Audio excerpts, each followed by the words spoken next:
Please like and subscribe and don't forget to hit the notification bell. Magandang hapon mga boss. Mag-sitting kami ngayon ng planted kulong. Ito, nag-sitting kami ngayon ng umaga. Ito na tapos namin. Oh. Mga 7 lang ito. Yan, 3 pa lang yan. 4, 5. Itong gilid yan.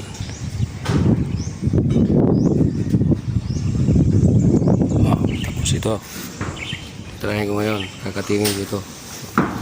Ito yun pag ganyan yung kulom niyan yan, ganyan. Kakatingin ko rito. Okay.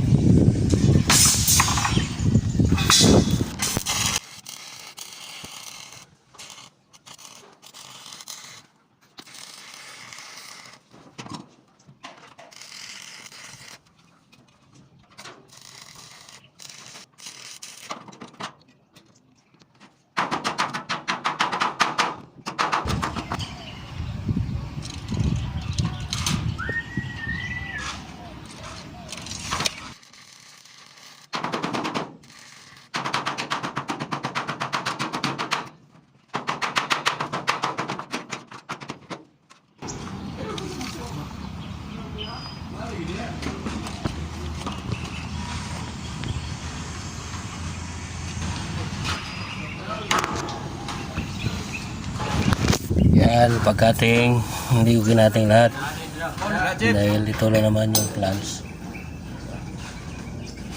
Kadaan yung plants na yan. Yan, ito lang yung beam. Kaya kinating, hindi kinating to. Ito ko lang binutasan.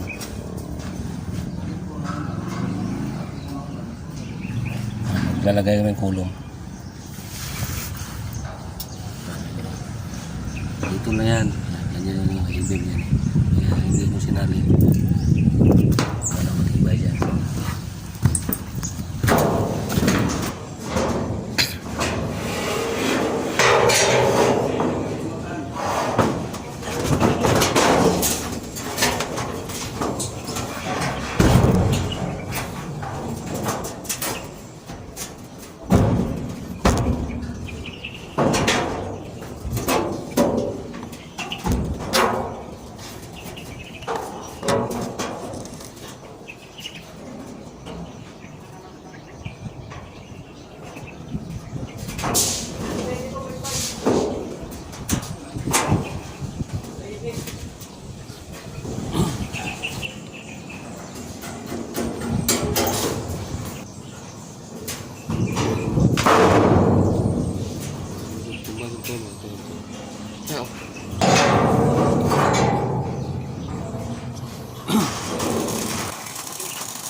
Madali lang.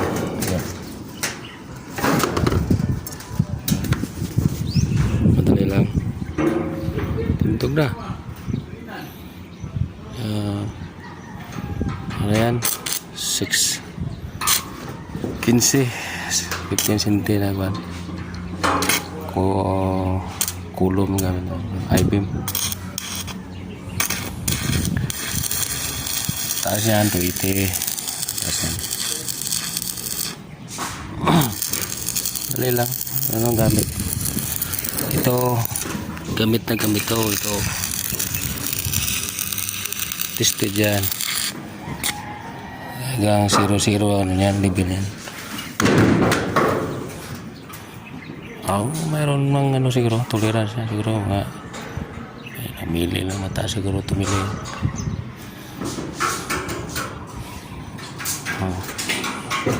Ito dalawa lang na iwan, natira. Hindi mo tirahin sa kanto. Dali lang. Mamaya sisiting kami na ang beam.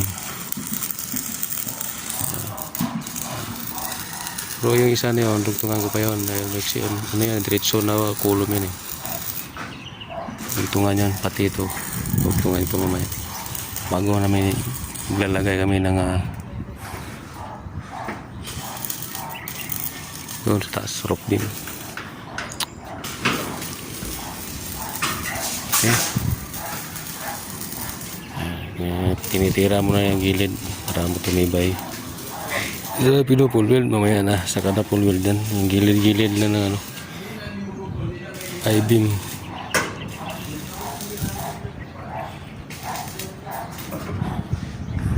Dito muna kami. Ano naman, kahit naman lang ito. Ito. Yan. Tira ko niya 45. Hanggang dito. 45 dyan. Hanggang dito. Hilid. Yan. Kulom na.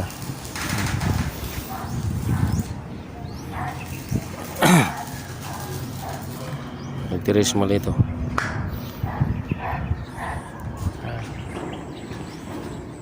3 bedrooms to. Ito yung master bedroom na. Dalawa ron. CR yung isa.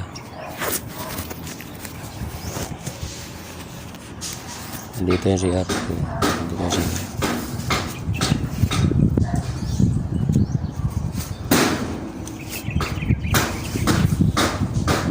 Trita.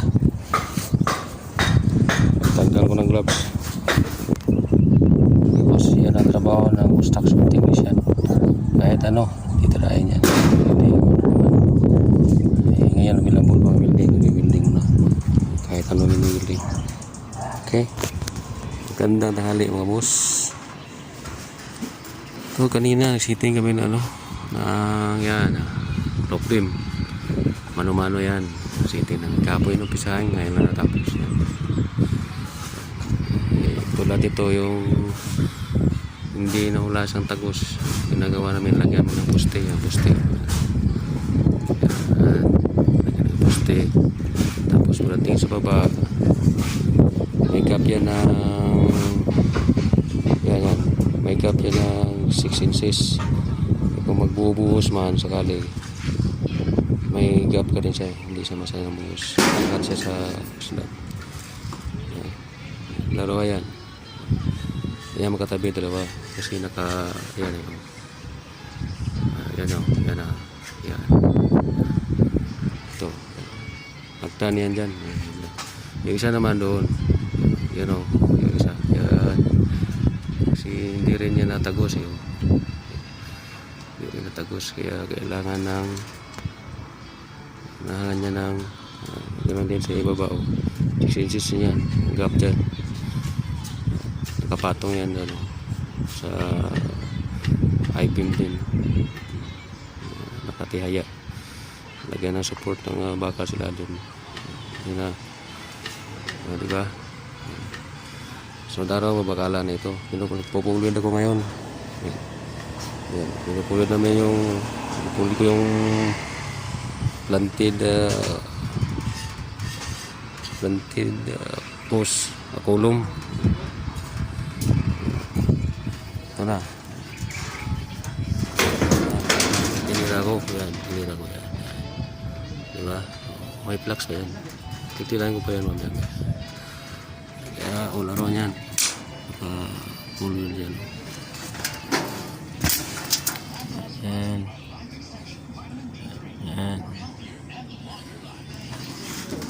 Ito to. Itong piraso. Ito isa. Ito. Tatlo. 4, 5. Ito makatabi. Yan, kanto. Yung kanto yan. Napupulirin ko. Tapos wheel, pwede na magbabakal.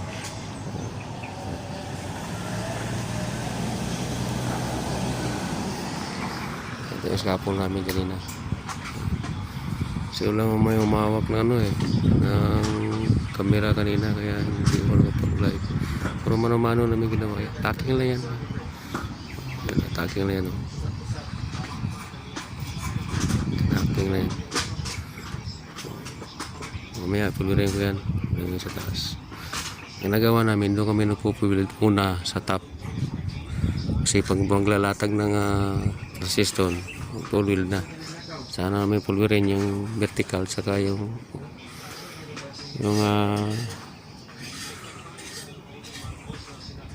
overhead. Pagka okay na, madali na naman yun. May dugtong to na yun. May dugtong. Pulverin din yan. Lagyan ng support yan. Kasi yan ang diretso na poste galing sa baba. Yan na short siya. Yan. Dalawa na yan. Yan isa. Yan isa. Pulverin. Ay, hindi pa. Pulverin pa ako.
Okay, ito yung first pass ko. Ito yung first pass ko. Ito 12 yan. Yan yung first pass ko.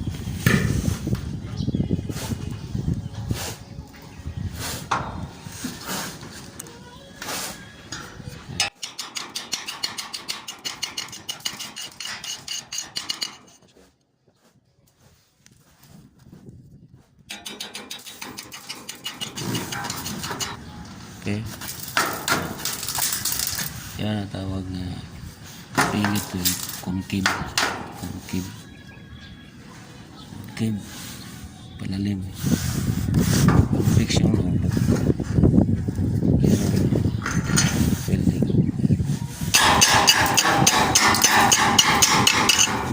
First pass. Yan. Maya na nahirapan ako na sa labas. Okay. Mamaya ito na naman tirahin ko yan.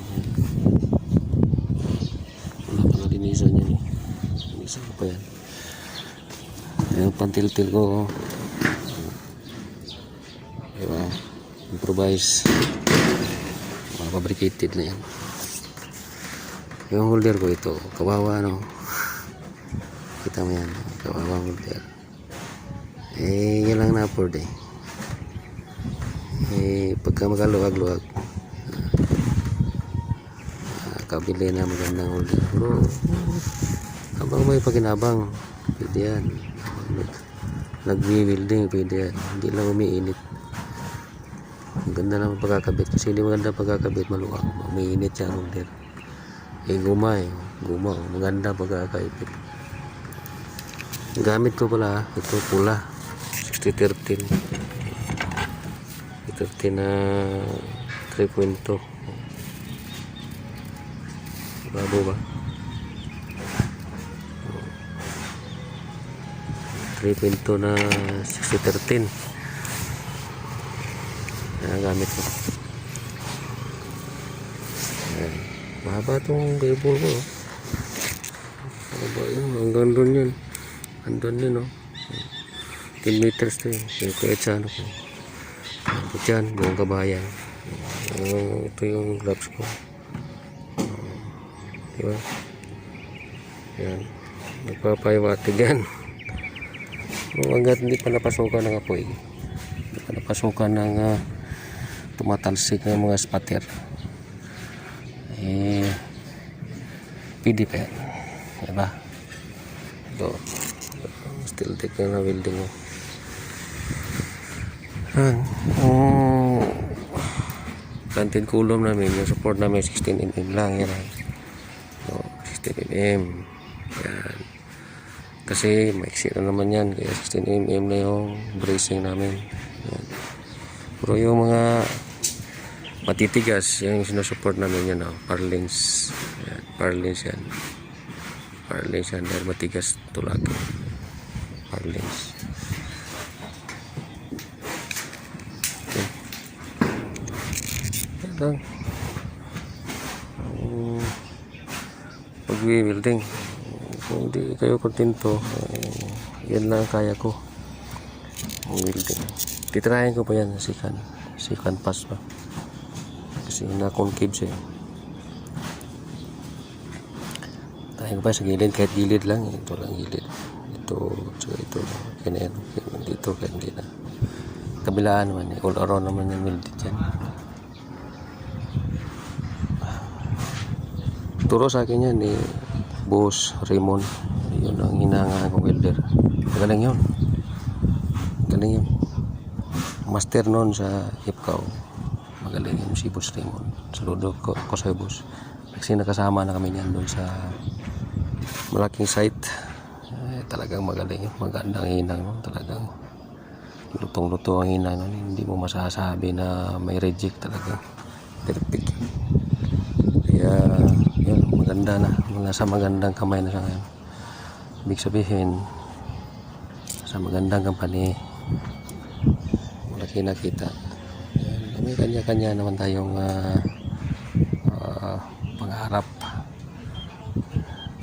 sa buhay. Mangangarap ka kung marunong talagang magaling ka. Doon ka na sa talagang maganda. May future. Diba? Ayun na. Sunod na trusses na yan. Mag-update ako ng trusses sa sunod yan. Yan ang rock beam. Diba? Hindi mo maano tulad yan. Hindi, wala naman diretso. Yan lagyan namin ng poste. So, yan sila din pa siya ng file. Sabi mo walang tibay. Mag-file yan sila. Yun na magdadala ng tibay.